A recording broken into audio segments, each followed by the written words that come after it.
एक दिन की बात है, आरोही सुबह पार्क में टहलते हुए जा रही थी, तभी उसे एक रोती हुई बच्ची मिली।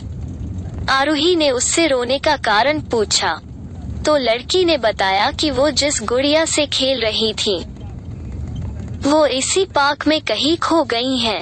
आरोही ने उस बच्ची को उसकी गुड़िया ढूंढ लाने का आश्वासन दिया, जिससे वो बच्ची चुप हो गई। आरोही ने गुड़िया ढूंढने के लिए समय मांगी और फिर दूसरे दिन गुड़िया लाने का वादा करके वहां से चली गई। पर गुड़िया ना तो आरोही को मिली और न ही उस बच्ची को। आरोही ने गुड़िया की तरफ से एक काल्पनिक पत्र उस बच्ची को लिखी और जब वो बच्ची पार्क में गुड़िया पाने की आशा में आई तो आरोही ने वो पत्र उस बच्ची को पढ़कर सुनाया। पत्र इस प्रकार था, कृपया रोना मत, मैं समय समय पर उस गुड़िया के बारे में तुम्हें लिखती रहूंगी, बस तुम रोना मत। अब आरोही रोज उस खोई हुई गुड़िया की तरफ से काल्पनिक पत्र लिखने लगी और लगभग रोज ही उस बच्ची को पढ़कर सुनाती, जो कि यात्रा का काल्पनिक वर्णन हुआ करता था। आरोही ने इस काल्पनिक लेकिन रोचक वर्णन ने उस बच्ची को रोने नहीं दिया। वो खुशी खुशी अपनी गुड़िया की घुमक्कड़ी के किस्से सुनाने लगी। अब वो खुश रहने लगी। एक दिन जब काफी कहानियां हो गई तो आरोही ने एक दूसरी गुड़िया उस बच्ची को ला कर दी। जाहिर है वो गुड़िया बदली हुई थी। उस बच्ची को अपनी खोई हुई पुरानी गुड़िया जैसे नहीं लगी तो वो आरोही की ओर देखने लगी।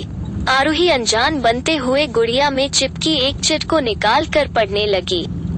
उसमें लिखा हुआ था, यह मैं ही हूँ, तुम्हारी वाली गुड़िया जो पार्क में खो गई थी। दुनिया भर की लंबी यात्रा की वजह से मैं थोड़ी बदल गई हूँ। बच्ची को इस गुड़िया और आरोही पर विश्वास हो गया। वो गुड़िया लेकर घर चली गई। वर्षों बाद जब वो बच्ची बड़ी हो गई तो एक दिन वो अपनी अलमारी में कुछ ढूंढ रही थी तो उसका ध्यान उसी गुड़िया पर गया जो आरोही ने उसे दी थी। बचपन की बातें याद करके वो हंसने लगी। उसे सब समझ आ चुका था कि आरोही ने कैसे उसका मन रखा। उसे उस गुड़िया पर फिर प्यार आने लगा। वो उसे बड़े गौर से देखने लगी। तभी उसकी नजर गुड़िया की फ्रॉक की आस्तीन में छुपे एक छोटे से पत्र पे गई। उसने बड़ी व्याकुलता से वो पत्र निकाला और पढ़ने लगी। पत्र में संक्षेप में ये लिखा हुआ था, हर वो चीज जिससे तुम प्यार करती हो कभी न कभी तुमसे खोजिएगी और जो तुम्हारे पास होगी वही तुम्हारे लिए सच्चे रूप में बनी होंगी। रूप भले ही भिन्न होगा पर प्यार एकदम खालिस होगा।